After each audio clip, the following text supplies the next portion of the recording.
Hi everyone and welcome to captain. So यार एक ही video के अंदर सारे ही पोएटिक डिवाइसेस करा दूंगा। मुझे पता है आप में से बहुत सारे स्टूडेंट्स इस कैटेगरी में भी अभी आ रहे हैं कि भाई हमें नहीं पता कि पोएटिक डिवाइसेस क्या होते हैं और बुक के अंदर क्या क्या पोएटिक डिवाइसेस यूज़ किए गए हैं, कहाँ कहाँ यूज़ किए गए, नहीं पता। कोई बात नहीं, नहीं पता तभी तो हम सीखने के लिए आए और सीखेंगे और आप फोड़ोगे। मैं आपको गारंटी कहता हूँ पोएटिक डिवाइसेस का क्वेश्चन आपका ये वीडियो देखने के बाद एक भी नहीं कटने वाला है। दूसरी कैटेगरी के स्टूडेंट्स हमारे वो होंगे जिन्हें ये तो पता है कि पोएट्री डिवाइसेस क्या होते हैं, पर हमारे पोएम्स के अंदर कहाँ का एग्जैक्ट यूज हुआ है ये नहीं पता। तीसरी कैटेगरी के स्टूडेंट हमारे वो होंगे कि भाई जिन्हें ये भी पता है पोएट्रिक डिवाइसेस क्या होते हैं, हमारी बुक्स के अंदर कहाँ कहाँ यूज किए हैं, बस एक जगह कहीं लिस्ट होके मिल जाए तो उनको याद करने में बड़ी आसानी हो जाए ताकि पेपर में ज़्यादा सोचना ना पड़े। तो आप तीनों ही कैटेगरी के स्टूडेंट्स के लिए ये वीडियो बहुत ही ज़्यादा इंपॉर्टेंट होने वाली है। और यार देखो आपकी ना टाइम की बहुत ज़्यादा हम इज्जत करते हैं, तो सबसे पहले मैं जो हमारी तीसरी कैटेगरी के स्टूडेंट्स हैं जिन्हें सिर्फ और सिर्फ लिस्ट चाहिए कि हाँ भाई एक जगह लिख के हमें दे दो हमारा काम हो जाएगा, तो भाई लास्ट वीडियो के अंदर मैंने आपको एक कंपाइलेशन दी थी पीडीएफ की जिसके अंदर जितने भी हमारे इंपॉर्टेंट चैप्टर्स हैं, इंपॉर्टेंट चैप्टर्स तो नहीं कहूंगा, हमारे जितने भी 19 चैप्टर हैं उनके इंपॉर्टेंट क्वेश्चंस की, जो कि बहुत रिपीटेड क्वेश्चंस है, एग्जैक्ट आपके पैटर्न के ऊपर बने हुए क्वेश्चंस है, उनका एक कंपाइलेशन मैंने दिया था। मैं फिर से इस डिस्क्रिप्शन बॉक्स के अंदर उसका लिंक डलवा रहा हूं। अगर आप तक वो पीडीएफ नहीं पहुंची है तो डाउनलोड कर लो। बहुत मेहनत लगी है यार, आप खुद देखो यहाँ पे अगर आप आओगे ना, ये कीपिंग क्वाइट अगर हमारी एक पोएम है तो इस कीपिंग क्वाइट का अगर मैं देखता हूँ ये सारे ही देखो भाई क्वेश्चंस बहुत कायदे से अरेंज कर रखे हैं।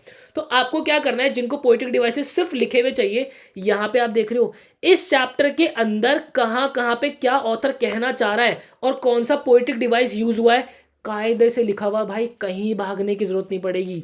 एक एक लाइन के अंदर कौन कौन सा पोएटिक डिवाइस यूज हो रहा है, देखो एलिट्रेशन यहाँ पे यूज हो रहा है, एनाफोरा यूज हो रहा है, ये सारी चीजें लिखी हुई हैं भाई। आगे आ जाओ, दूसरी पोएम के अंदर आ जाओ, a thing of beauty. A thing of beauty की देखो भाई सारी पोएटिक डिवाइसेस की लिस्ट ये रही आपकी, कहीं भागने की जरूरत नहीं है भाई। ये चीजें मैं आपको ऐसी दे रहा हूँ ना, मतलब आपको थाली में सजा के दे रहा हूँ, बस आपको उठा के खाना तो पड़ेगा ही भाई। और वो खाना मेरा बस चलता ना, मैं आपको हाथ से खिला भी देता, पर ये चीज़ प्रैक्टिकली पॉसिबल नहीं है क्योंकि पढ़ना आपको ही पड़ेगा। मैं कंटेंट आपको दे सकता हूँ यार, देखो हम ना बहुत दिन रात मेहनत करते हैं और आप तक वो मेहनत पहुँचे या नहीं पहुँचे ना, उसका जरिया सिर्फ और सिर्फ कमेंट सेक्शन ही है। आपको अगर लगता है कि हम बहुत अच्छा कंटेंट आप तक पहुंचा रहे हैं और आपकी हेल्प हो रही है तो कमेंट सेक्शन के अंदर प्यार ज़रूर देना, क्योंकि बहुत सारी वीडियोस मैंने सोची हुई हैं और वो करने का मन मेरा तभी करता है जब आपकी तरफ से मुझे रिस्पांस देखने को मिलता है। बहुत सी चीज़ें आगे आपको इंग्लिश के पेपर के अंदर मैं और देने वाला हूँ। आगे देख लो, यहाँ पे रोड साइड स्टैंड देख लो भाई, सारे ही पोएटिक डिवाइसेस कहाँ कहाँ पे कौन कौन से यूज़ हुए कायदे से अरेंज करके रख रखी है, उनके प्रैक्टिस क्वेश्चन, उनके सॉल्व एग्जाम्पल्स, सारी चीज़ें कायदे से हमने लगा रखी है। तो तीसरी कैटेगरी के स्टूडेंट्स का हमने निपटारा कर दिया। अब उसके बाद हमारे दूसरे कैटेगरी के स्टूडेंट्स हुए हैं कि भाई जिन्हें ये तो पता है कि हमारे पोएट्री डिवाइसेस जो है क्या होते हैं, बट एक्चुअल में उनको ये नहीं मालूम कि हमारी बुक के अंदर वो कहाँ कहाँ पे यूज़ हो रखे हैं। तो भाई देखो आपको क्या करना है, आपको एडू कैप्टन के चैनल पे आ जाना, ठीक है। यहाँ पे हमारी पोएम्स है, पोएम्स लिख लेना, जैसे कि my mother eight 66 class 12th explanation edu captain, ऐसे करके लिख लेना, ठीक है।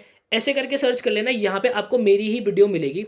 इस वीडियो के अंदर मैंने कायदे से एक्सप्लेन की हुई है आपकी जो पोएटिक डिवाइसेस यूज हो रखी है, वो आप देख लेना। देन उसके बाद क्योंकि आपको क्या है पोएटिक डिवाइसेस पता है पर हमारी बुक के अंदर वो कहाँ यूज हो रहा है ये नहीं पता, तो यहाँ पे आप अगर इस वीडियो को खोल के देखोगे ना यार, ये Do you थोड़ा ever सा dream of ऐड चल रहा है, इस becoming a ऐड को थोड़ा reputed सा and स्किप skilled करते हैं। engineer? एक सेकंड रुकना, My पता dream नहीं has been क्यों the ये same, ऐड and वगैरह इन्होंने तो ऐसी तैसी शिमला दास जिन्हें यार कोचिंग की तरफ देखो यहाँ पे प्रॉपर आप देख रहे हो, यहाँ पे मैंने सिमिली मेंशन किया हुआ है, आपको कायदे से बता रखा है कि किस लाइन के अंदर क्या यूज हो रहा है, तो ये वीडियोस आप देख लेना।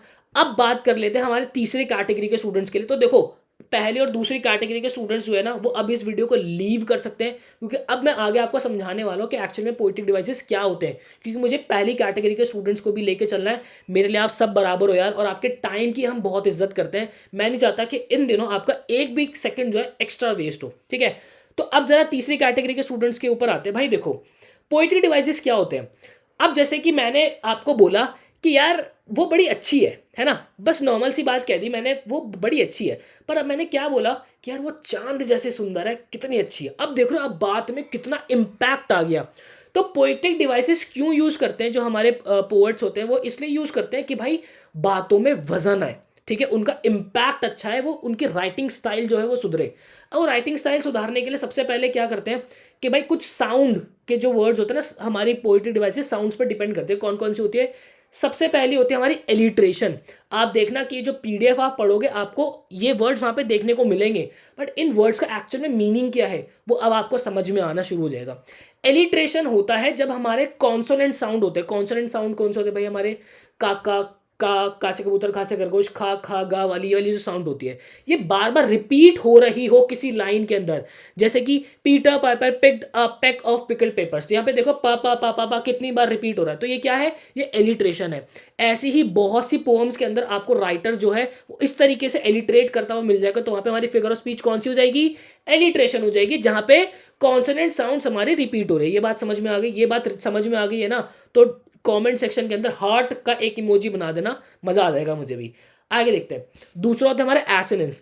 एसोनेंस होता है जैसे यहाँ पे हमारे कॉन्सोनेंट साउंड रिपीट हो रही थी, एसोनेंस होता है जब हमारी वोवल्स की साउंड रिपीट करती है। ठीक है, कौन कौन सी आ ई उ ये वाली जो हमारी साउंड रिपीट करती है कौन सी होती है? हमारी एसोनेंस होती है। ठीक है, तो यहाँ पे आपको एसोनेंस और हमारा एलिट्रेशन बहुत क्लियर होना चाहिए। वहाँ पे कॉन्सोनेंट और यहाँ पे हमारा क्या है? एसोनेंस की साउंड रिपीट होती है।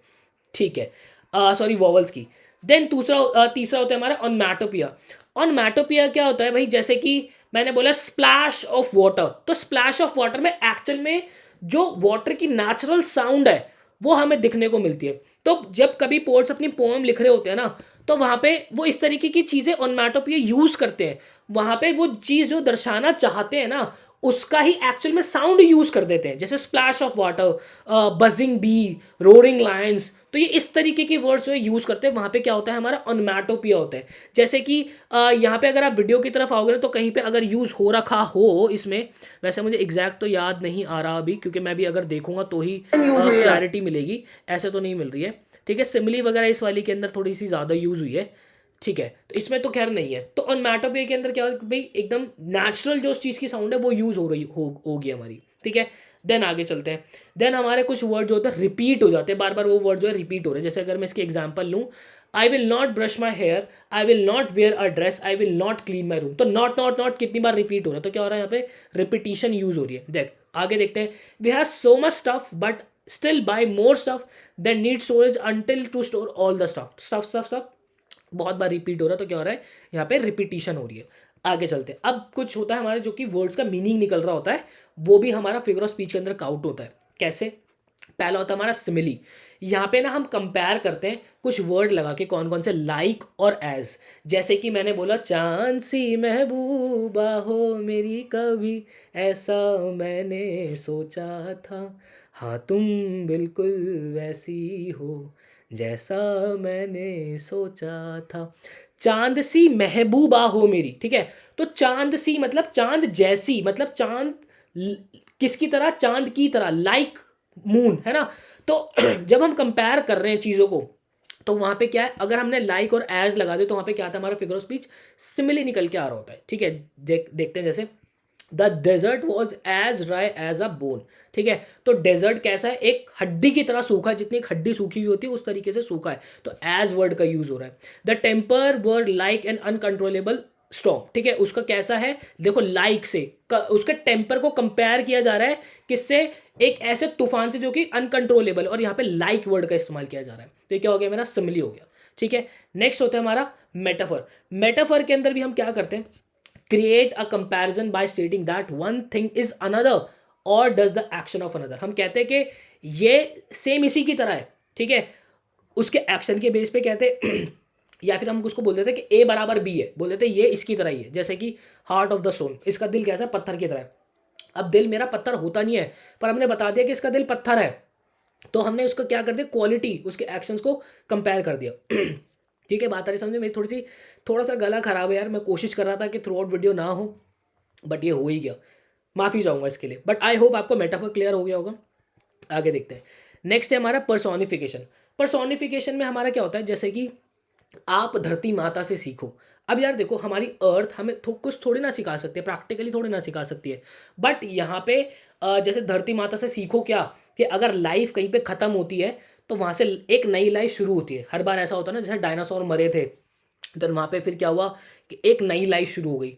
तो यहाँ पे मैंने क्या बोला कि भाई अर्थ से सीखो। अब अर्थ हमें प्रैक्टिकली तो नहीं सिखा सकती, बट यहाँ पे क्या किया जा रहा है, पर्सोनिफाई किया जा रहा है कि अर्थ हमें टीच कर रही है।